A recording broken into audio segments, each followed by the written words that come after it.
ሰሞኑን ስለ ሲቲ እየተወሩ ያሉት ወሬዎች በጣም ነው የሚያበሳጩት። የምሬን ነው የምላችሁ።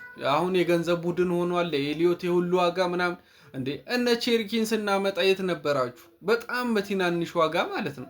እነ ዶናሩማን የመሰለ በረኛ፣ እነ ማርክ ጊሂን የመሰለ ስናመጣ የት ነበራችሁ?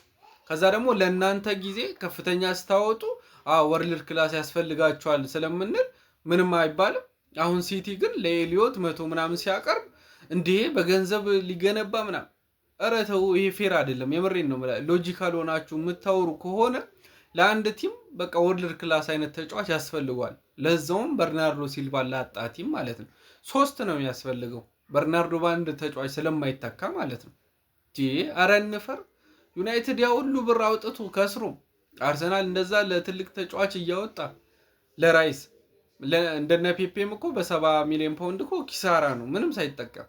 እነ ፋቪዮ ቬራ 45 ሚሊዮን ፓውንድ ኪሳራ ነው። እኛ እሱን እንኳን እኮ አልተናገርንም። ሊቨርፑል አምና ሁሉ ገዝቷል። ቼልሲ እንደምታውቁት ነው። ኧረ ተው።